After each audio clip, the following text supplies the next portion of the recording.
Saya ini seorang anak yang lahir di desa. Gagal untuk mengambil jurusan hukum, ambil jurusan planologi, dan akhirnya mana di usia yang cukup muda, 29 tahun, memilih untuk terjun di bursa pilek.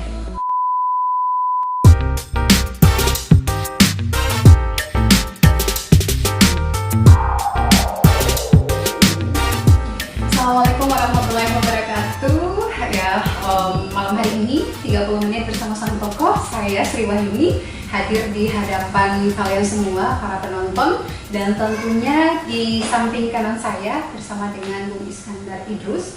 Tentunya di sini saya ingin bertanya-tanya kepada Bung Iskandar terkait dengan perjalanan beliau selama menempuh karir dan sudah 2 periode melintang di level DPRD Provinsi Maluku Utara.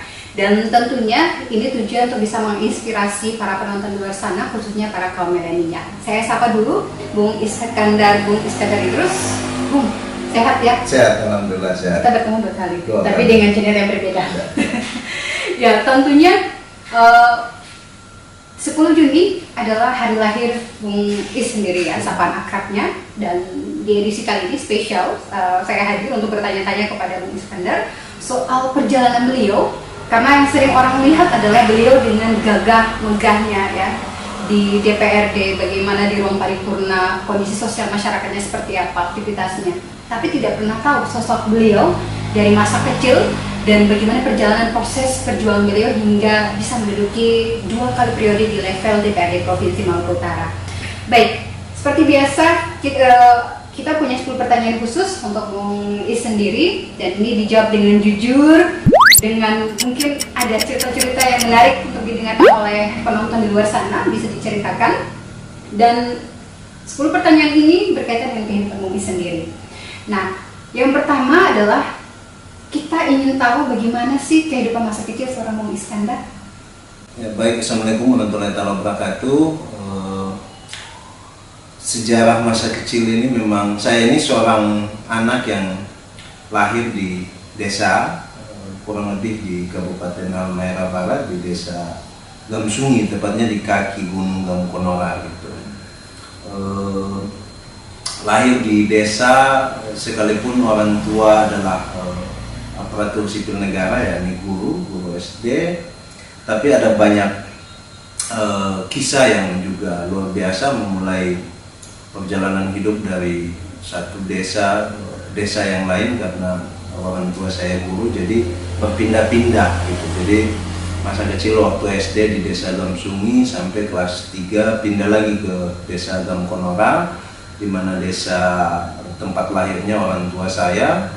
Kemudian setelah selesai SD di desa Gamkonora, kemudian melanjutkan SMP di Kecamatan Ibu, karena di desa Gamkonora dan desa-desa sekitarnya di saat itu tidak ada fasilitas sekolah SMP, sehingga mau tidak mau harus pindah ke ibu kota kecamatan yang memiliki SMP, dan terpaksa harus berpisah dengan orang tua di usia yang begitu masih muda, masih SMP kelas 1, sudah harus hidup sendiri gitu, tidak lagi bersama orang tua, tentu dalam rangka melanjutkan studi di level SMP. Nah, di SMP sendiri hanya bisa sampai kelas 1 waktu itu, begitu naik kelas 2 karena kakak saya yang bersama-sama sekolah di SMP waktu itu juga sudah lulus SMP dan harus masuk SMA, makanya saya mau tidak mau harus ikut juga sama kakak ke Ternate. Tentunya penuh lika-liku sebenarnya, dari desa ke kota dengan berpindah-pindah sekolah. Tentu secara psikologi di masa itu memang Bung Is sendiri merasa agak emosional, tapi keteguhannya pasti ada ya, semangat untuk tetap melanjutkan studi itu ada. Selanjutnya, hobi seorang Bung Is sendiri di masa kecil, hobi yang digeluti. Hobi apa ya masa kecil? Karena hidup tidak dengan orang tua, cenderung cukup bebas, pergaulannya cukup bebas di zaman itu. Kebiasaan kita lazimnya ya, anak-anak muda pantaran saya di zaman itu suka berolahraga. Kemudian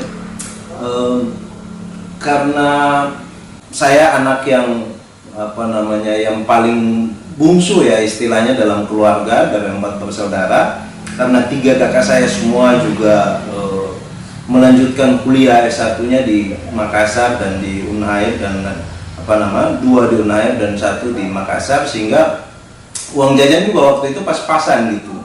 Makanya aktivitas saya semasa masih SMA sejak kelas 1 sampai kelas 3 itu juga biasanya ada tambahan-tambahan kegiatan ya, tambahan-tambahan kegiatan untuk menambah uang jajan zaman itu gitu. Jadi biasanya kita ngikut-ngikut kerja gitu, bantu-bantu ikut kerja bikin plafon, jadi buruh bangunan gitu, bikin batu bata dan lain-lain, angkat pasir, ikut ngecor rumah dan lain-lain. Nah itu biasanya aktivitas tambahan, karena itu di zaman itu karena kita di lingkungannya cukup bebas, jadi begitu diajak oleh teman-teman untuk melakukan aktivitas lain yang punya efek ekonomi, ya kita biasanya bantu-bantu.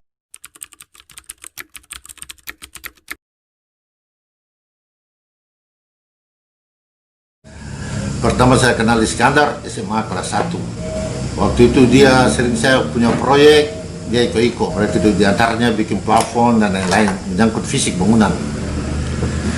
Kalau mengenai kecerdasan dari anak-anak yang pernah ikut saya, yang pemula, dia cukup cerdas, cepat, daya tangkapnya cepat. Lumayan, ada peningkatan mengenai kecerdasan dia, lumayan. Daya tangkapnya juga bagus. Ketika saya terada di lokasi, yang dipercayakan itu khusus dia. Saya percayakan pada dia untuk bisa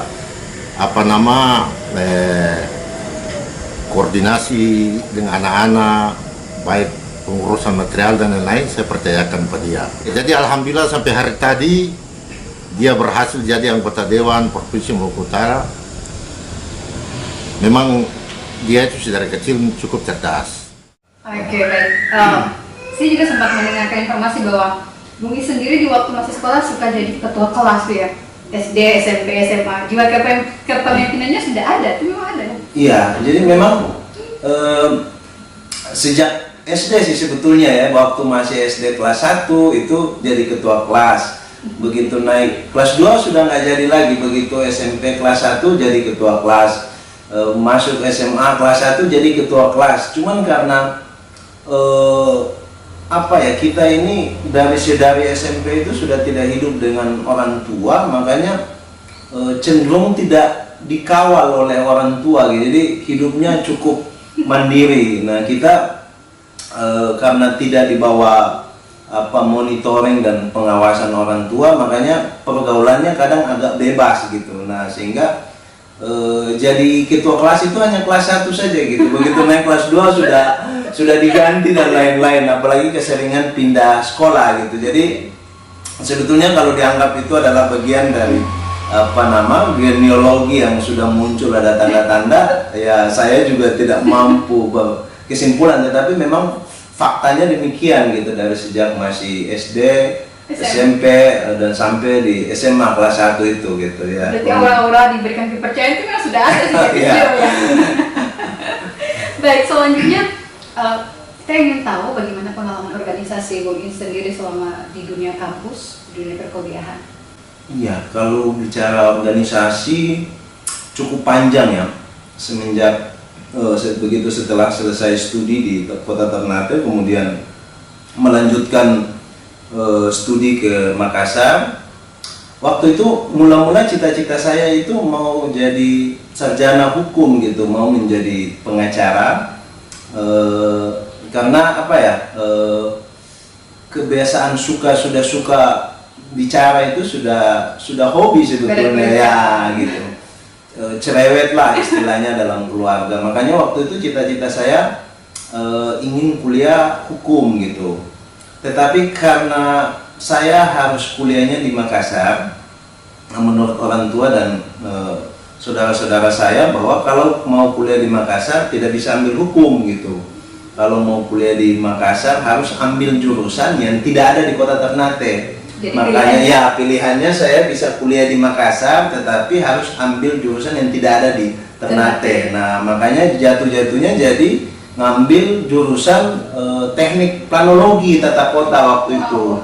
Dan waktu itu jurusan itu hanya ada di Makassar untuk Indonesia Timur di tahun 2002. Nah begitu masuk kuliah di tahun 2002, pergaulan saya sudah cukup bagus dengan teman-teman di kampus, dan kemudian muncul keinginan untuk aktif di organisasi. Nah pada tahun 2003 saya kemudian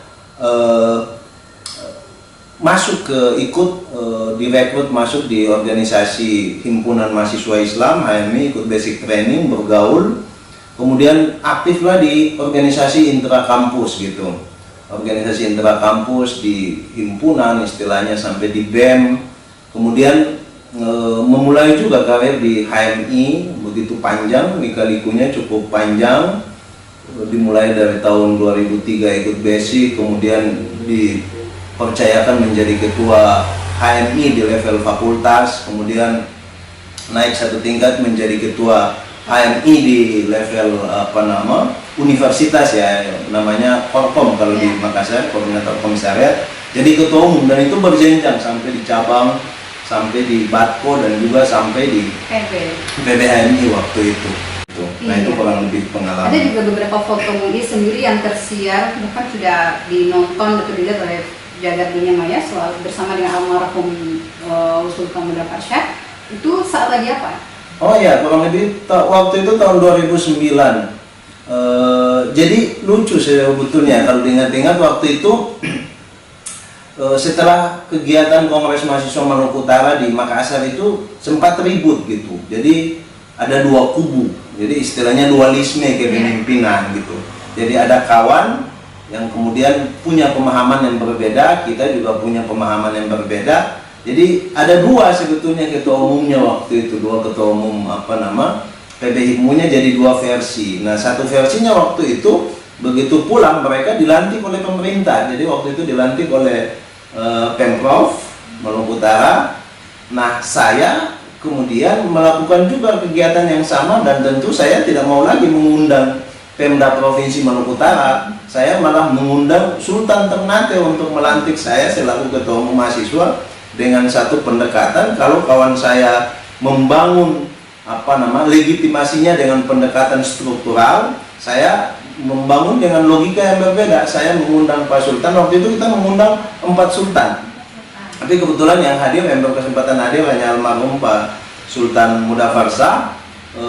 Kita mengasumsikan bahwa kalau teman kita yang di sebelah itu adalah pendekatannya struktural, maka kita pendekatannya kultural gitu. Itu yang membuat beliau datang gitu. Nah itu yang kemudian beliau menjadi hadir di acara itu dengan setelah kita bersilaturahmi dengan beliau. Tapi prinsipnya bukan soal dualismenya, tetapi ini menjadi media untuk bagaimana teman-teman mahasiswa itu bisa mengeksplorasi kemampuannya. Ya. Selanjutnya juga bagaimana di usia yang cukup muda, 29 tahun, memilih untuk terjun di bursa Pileg. Tanggapan dari orang-orang dekat waktu itu? Iya, jadi waktu itu memang seolah-olah jadi seolah-olah sesuatu yang mustahil gitu, impossible gitu. Karena saya yang saya jelaskan tadi, semenjak dari kurang lebih ada sekitar belasan tahun baru saya kembali di Halbar. Kemudian saya menyampaikan keinginan saya ke orang tua untuk ikut serta dalam pemilu di tahun 2014 itu.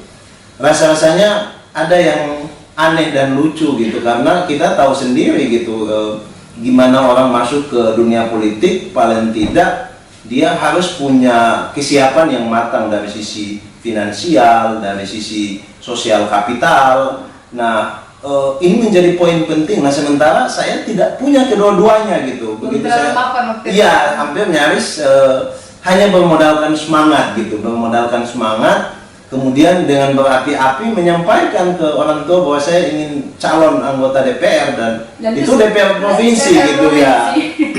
begitu saya sampaikan, kedua orang tua saya mengiyakan itu. Kemudian mereka bertanya ke saya, terus apa yang harus kita siapkan gitu.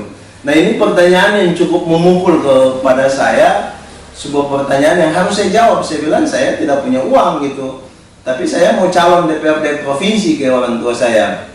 Nah sambil tertawa, ibu dan bapak saya menyampaikan bahwa ya udah, kalau memang mau calon di provinsi, coba kita lihat itu di dalam gudang kamar ada kurang lebih waktu itu ada 5 karung cengkeh hasil panen dari kebun orang tua saya. Ini kita jual saja cengkehnya gitu. Jadi dengan bermodalkan 5 karung cengkeh, ada beberapa senior yang alhamdulillah juga ikut membantu ya, misalkan mencetak alat peraga ya kan, stiker dan kartu nama. Saya satu-satunya waktu itu kurang lebih calon yang tidak punya atribut baliho dan spanduk gitu, karena anggarannya cukup terbatas, makanya hanya bermodalkan kartu nama dan stiker gitu waktu itu. Jadi memang ada sesuatu yang sangat impossible ya. Ada beberapa senior yang saya datangi menyampaikan keinginan saya untuk calon di DPRD provinsi.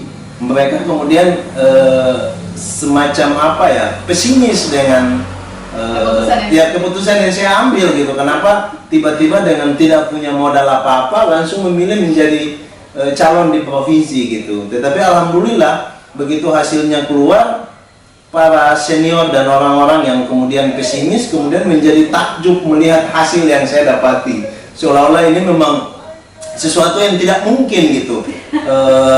Adiknya ini saya bisa lolos sebagai anggota DPRD provinsi, tetapi saya kemudian berkesimpulan bahwa ya ini adalah jalan-jalan Tuhan yang kemudian tidak bisa kita lawan gitu. Ini sudah menjadi kehendak yang kuasa, mengisyaratkan saya harus terpilih, dan ini menjadi ruang pengabdian gitu, ladang pengabdian untuk orang banyak di parlemen saat itu. Iya, luar biasa. Ada cerita yang menarik di masa-masa kampanye begitu, yang mungkin belum bisa dilupakan sampai sekarang? Iya, jadi kalau ngomong-ngomong soal masa kampanye, memang karena waktu itu saya belum banyak dikenal orang khusus di Kecamatan Ibu ya, dan di Halbag pada umumnya. Saya kemudian rajin melakukan kampanye dengan modal pas-pasan, cukup beberapa bungkus rokok dengan aqua. Saya melakukan sosialisasi dari desa ke desa, menyampaikan pikiran saya, gagasan-gagasan saya, apa yang akan saya lakukan ketika saya menjadi DPR. Itu saya lakukan kampanye keliling gitu dari desa ke desa. Dan pengalaman yang paling menarik dan susah saya lupakan adalah salah satu ketika saya melakukan kampanye di salah satu desa, yang nyaris satu desa itu tidak ada satupun orang yang mengenal saya di desa itu. Gitu. Saya melakukan kampanye di desa itu, kemudian setelah kampanye kurang lebih 2 jam, dan karena saya melakukan kampanyenya malam, besok paginya saya didatangi oleh warga desa di mana saya melakukan kampanye itu. Pagi sekali, saya belum bangun sudah dibangunkan. Tiba-tiba datang seorang warga, dia berdiskusi dengan saya, cerita katanya dia senang, suka dengan gaya kampanyenya, gaya kampanye saya, katanya yang bersangkutan senang. Dan beliau tiba-tiba menyodorkan amplop yang isinya duit gitu. Isinya duit. Ya? Iya, jadi terbalik gitu. Dia datang membawa duit, kemudian saya tanya, apa latar belakang apa mata pencariannya Bapak gitu. Dia bilang, saya tukang ojek Pak. Saya bilang, tidak perlu, duitnya Bapak kembalikan, pulangkan saja, nanti kalau mau membantu saya pakai saja duit ini gitu. Nah yang bersangkutan tidak mau. Bersangkutan bilang, tidak bisa Pak, ini sudah saya rundingkan dengan istri saya, dan sudah saya niatkan bahwa duit ini harus saya sumbangkan untuk Bapak gitu. Dan ada yang paling menarik dari proses itu adalah di amplop itu ditulis ada tulisan dari nama yang bersangkutan, orang itu Jen Pipa, kemudian ×2 ikhlas gitu. Wow. Nah amplopnya itu saya masih simpan, ibu saya masih menyimpan amplop itu, masih ada di rumah saya di Kecamatan Ibu, masih disimpan oleh ibu saya sampai sekarang. Dan alhamdulillah saya masih berhubungan baik dengan yang bersangkutan sampai sekarang gitu. Saya masih berhubungan baik. Memang itu satu momentum yang susah saya lupakan, dan tentu apa ya, itu menjadi satu tanggung jawab sebetulnya, langsung menjadi tanggung jawab bagaimana masyarakat dengan mata pencarian yang begitu rendah sebagai tukang ojek, tetapi menyumbangkan uang gitu kepada seorang calon legislatif gitu. Ini level provinsi, satu konteks yang jarang kita temukan menurut saya gitu. Itu pengalaman yang cukup berharga bagi saya, dan sekaligus memberikan pesan bahwa harus berpihak kepada rakyat manakala kita sudah berada di parlemen gitu. Iya. Kalau sekarang kan ini ya, ada oknum rakyat yang ingin meminta gitu, tapi ternyata masih ada orang yang ikhlas gitu untuk membantu karena memang melihat visi misinya untuk rakyat. Apa arti sebuah keluarga bagi seorang muslim? Iya, keluarga bagi saya cukup penting, karena kenapa? Baik saudara-saudara kandung saya, istri saya, kedua orang tua saya lebih-lebih, saya kemudian punya kebiasaan 2 kali dilantik menjadi anggota DPRD provinsi. Sebelum saya diambil sumpah sebagai anggota DPRD, saya selalu mencium tangan kedua orang tua saya. Sebelum begitu dipanggil nama saya selalu mencium tangan ibu dan bapak saya, baru saya menuju ke tempat pengambilan sumpah. Itu saya lakukan sudah 2 kali menjadi anggota DPR, itu sebagai wujud penghormatan saya atas pengorbanan yang mereka berikan kepada saya, dukungan dan lain-lain. Begitu juga dengan saudara-saudara saya dan juga istri saya dan juga anak saya, sehingga bagi saya rasa-rasanya tanpa ada keluarga, dukungan keluarga, maka saya tidak mungkin sampai berada di level ini gitu. Iya, berarti keluarga sangat mempengaruhi jalannya proses perjuangan ya di tahap ini. Baik, kita sudah berada di akhir wawancara eksklusif bersama dengan Iskandar Idrus tentunya, dan kita berharap juga ini sebagai sebuah inspirasi buat anak-anak muda di luar sana, bahwa untuk mencapai sesuatu ya tidak perlu takut gitu ya, tidak perlu takut, tidak perlu khawatir, banyak rintangan yang harus dicapai, dilewati, dan yang terpenting adalah semangat juang. Kalau misalnya tidak ada semangat, ya kita tidak akan bisa menggapai cita-cita. Dan yang terpenting tadi bahwa impossible is nothing, tidak ada yang tidak mungkin. Selama kita berikhtiar, selama kita berusaha, ya semoga saja takdir bisa mengikuti kita. Baik, kita sudahi ya sesi kita bersama sang tokoh ya, menjadi inspirasi untuk kalian semua.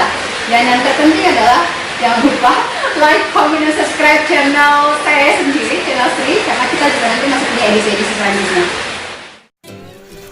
Iskandar ini dulu dan kita dia masih SMP, ikut kita kerja bangunan, baca tela, angka pasir. Tiba-tiba kita lihat dia baliho besar sekali. Padahal kita tahu dia itu tuh anggota Dewan Provinsi. Kita kaget. Padahal anak ini pada dia sudah jadi anggota Dewan. Kita bertanya orang, padahal orang bilang dia Iskandar itu sekarang calon wakil wali kota Ternate. Iskandar dia hebat sekali, bukan main.